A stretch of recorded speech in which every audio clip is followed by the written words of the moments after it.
Subhanallah walhamdulillah wa la ilaha illallah.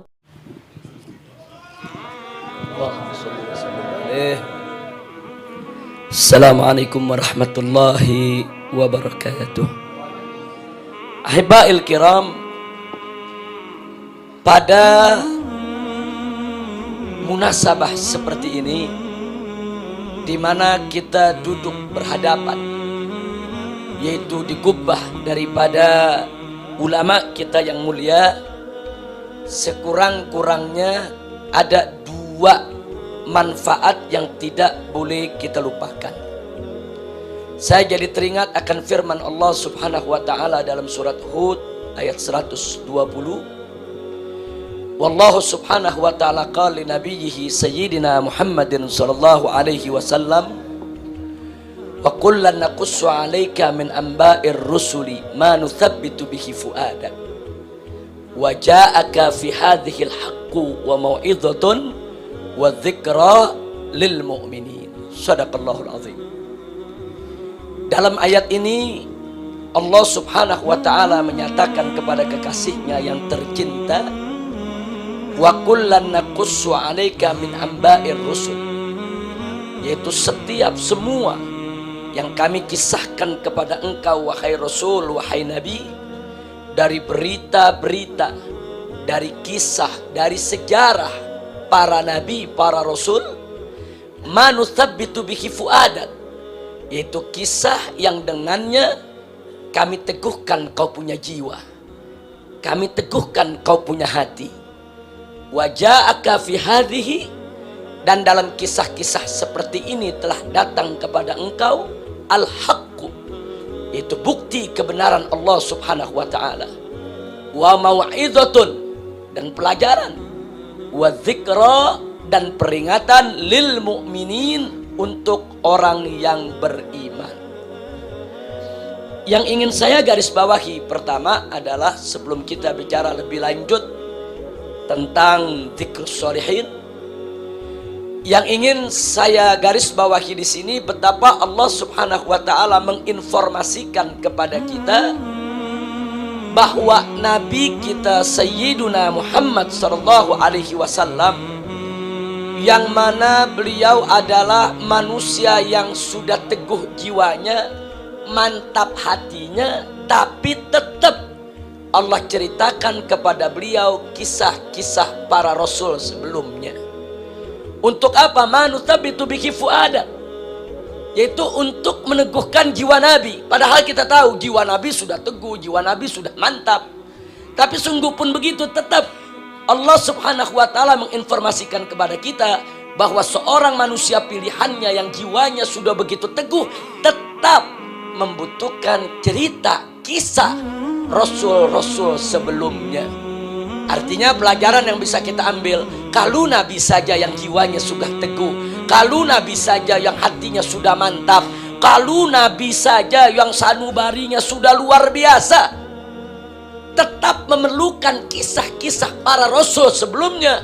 Bagaimana kita yang jiwanya lemah? Bagaimana kita yang hati belum mantap? Bagaimana kita yang kita punya sanubari jauh-jauh daripada kemantapan? Tentu min babil aula jauh lebih membutuhkan cerita-cerita solehin yang ada sebelum kita dulu. Baik itu cerita para rasul, para nabi, cerita para aulia, para solehin. Untuk apa? Litathbitil fuad, untuk memantapkan jiwa. Jadi bohong kalau ada yang mengatakan bercerita tentang solihin, bercerita tentang rasul, bercerita tentang para nabi, bercerita tentang kisah para aulia masa lalu, tidak ada faidahnya. Dusta. Faidahnya pasti ada, manfaatnya pasti besar. Setidak-tidaknya yang tadi Allah singgung di dalam ayat tadi, litathbitil fuad, untuk memantapkan jiwa. Makin sering kita dengar cerita para rasul, makin sering kita dengar cerita para nabi, makin sering kita dengar cerita para ahlul bait nabi, makin sering kita dengar cerita para sahabat nabi, makin sering kita dengar cerita para ulama, para mujahidin, para sholihin, para aulia, maka niscaya cerita-cerita tersebut akan makin memantapkan jiwa kita, makin memantapkan hati kita, makin memberikan semangat kepada kita untuk senantiasa taqarrub ilallah subhanahu wa ta'ala. Dan tidak sampai di situ. Dalam ayat tadi juga Allah jelaskan wa ja'aka fi hadhihi al-haq. Dan dalam kisah-kisah seperti ini telah datang kepadamu al-haq. Dalam kita menceritakan kisah-kisah para nabi, para rasul, ahlul bait dan para sahabat nabi yang mulia, cerita para ulama, para salaf, para sholihin, para aulia, para mujahidin.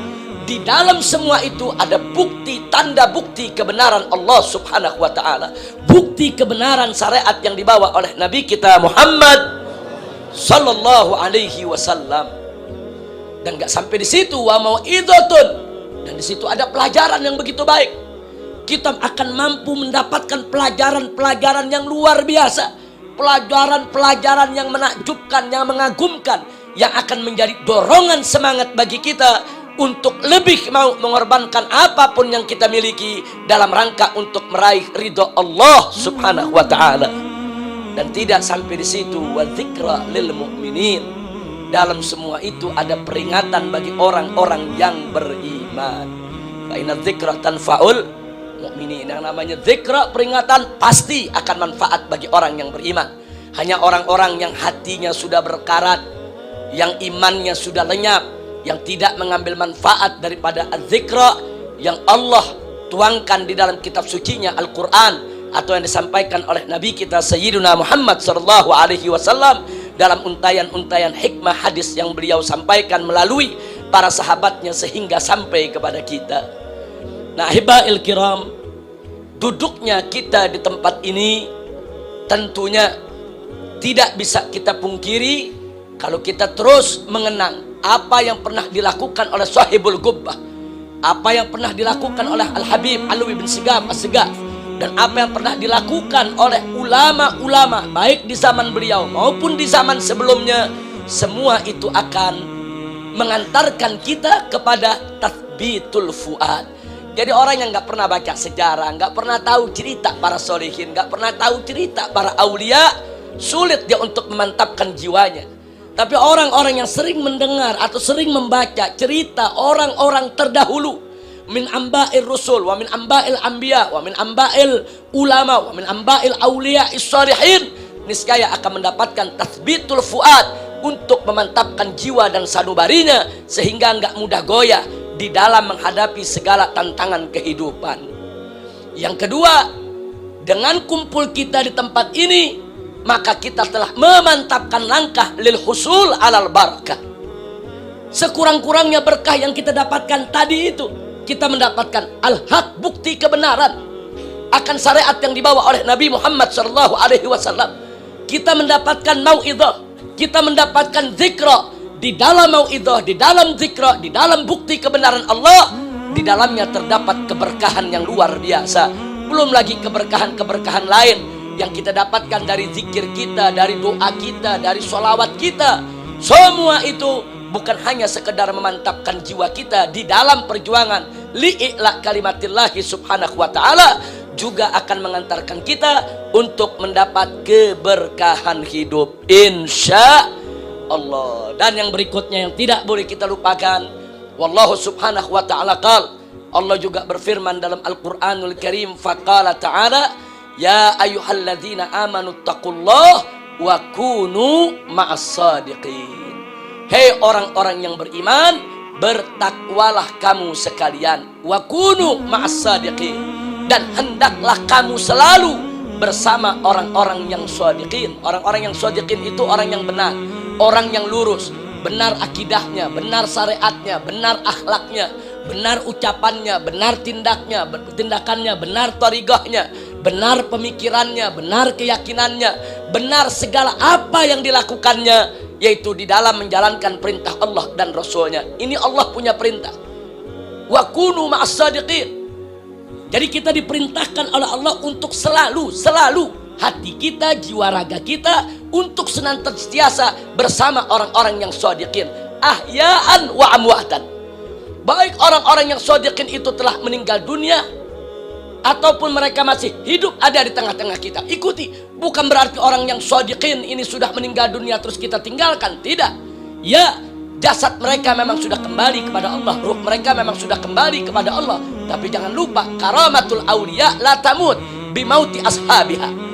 Jadi karamah kemuliaan para aulia tidak ikut mati dengan kematian daripada si walinya, saudara. Sang walinya boleh meninggal dunia kembali kepada Allah, ruhnya boleh berpisah sudah dengan jasadnya, tapi karamahnya, tapi keberkahannya yang Allah limpahkan akan terus senantiasa ada ila yaumil qiyamah. Nah, mudah-mudahan hadirnya kita di tempat ini akan lebih memantapkan jiwa kita untuk berjuang di jalan Allah Subhanahu wa taala, dan insya Allah kita akan lebih mendapatkan limpahan keberkahan dari Allah Subhanahu wa taala, sehingga segala urusan kita dimudahkan oleh Allah baik di dunia maupun di akhirat nanti. Amin ya rabbal alamin. Nah, yang terakhir, apalagi di zaman kita sekarang ini, di luar sana kita lihat berapa banyak yaitu pemikiran-pemikiran yang sudah keluar dari rel syariat, dari rel ajaran Nabi kita Muhammad sallallahu alaihi wasallam. Jadi kalau kita hidup di tengah masyarakat nih, ibarat kita hidup di tengah hutan yang banyak binatang buas yang siap mengoyak kita, siap menerkam kita, siap membunuh kita. Di luar sana, saudara, begitu banyak tantangan, aneka ragam kemungkaran, kemaksiatan, kesesatan, penyelewengan.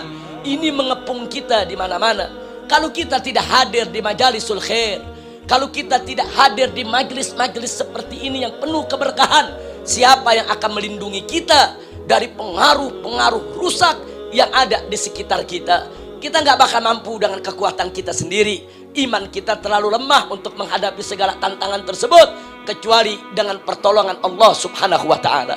Nah, di majelis yang semacam inilah, apakah itu majelis zikir, apakah itu majelis ta'lim, apakah itu majelis-majelis an-nusuh wal mawa'id dan lain sebagainya, turun keberkahan, turun pertolongan Allah, turun rahmat dan ridhonya yang akan menjadi senjata kita, amunisi kita, tameng kita, perisai kita, sehingga kita tidak mudah dimangsa oleh hewan-hewan buas yang ada di tengah kehidupan kita, yang setiap saat ingin merusak akidah kita, syariat kita, akhlak kita. Mudah-mudahan Allah menyelamatkan kita semua. Dan akhirnya saya ingatkan bagaimana para salaf pernah mengatakan, inda dzikris shalihin tanzilul barakah atau tanzilur rahmah. Jadi dengan kita mengingat orang-orang soleh, rahmat keberkahan akan Allah turunkan. Ini satu gol yang masyhur, ma'ruf wa mu'taraf inda ulama'ina as-salihin. Nah, mudah-mudahan, jadi yakinlah kita duduk di sini tidak sia-sia. Kita pulang dari sini insya Allah akan mendapatkan barakah, dan semoga kita semua akan semakin kuat iman dan takwa kita, serta dikuatkan pula ukhuwah Islamiyah kita. Terima kasih kita ucapkan, kita sampaikan kepada guru kita, kepada orang tua kita Habib Hussein As-Saggaf yang datang dari Gresik jauh-jauh ke tempat ini. Di sini ada Habib Taufik yang merupakan guru kita, pembimbing kita, pembina kita, yang dengan tekun tanpa putus asa, laumata laim, beliau terus membina kita, mendidik kita, baik ruhanian, baik secara rohani maupun jismanian. Mudah-mudahan Allah Subhanahu wa ta'ala memberkahi beliau, memberkahi semua guru-guru kita dan orang-orang tua kita, dan memberikan kebahagiaan kepada beliau-beliau dari dunia hingga akhirat. Akhirnya sekali lagi saya ucapkan terima kasih banyak kepada Habib Taufik, kepada Habib Hussein, dan habaib yang lainnya yang tidak terhingga atas kesempatan yang diberikan ini. Dan kedatangan saya kemari sebetulnya sama sekali bukan untuk bicara ataupun untuk ceramah, tapi semata-mata saya ingin ikut mendapatkan tasbitul fuad dan husulul barakah di majelis yang mulia ini, di gubbah yang mulia ini. Alan Allah Subhanahu wa ta'ala yanfa'ana bi barakati sahibil gubbah wa ma hawlahu min ahlil kubur, an yanfa'ana bi nafahatihim wa asrarihim wa ulumihim fid dini wad dunya wal akhirah, wa ila hadratin nabi sayyidina Muhammadin sallallahu alaihi wasallam bi sirril Fatihah.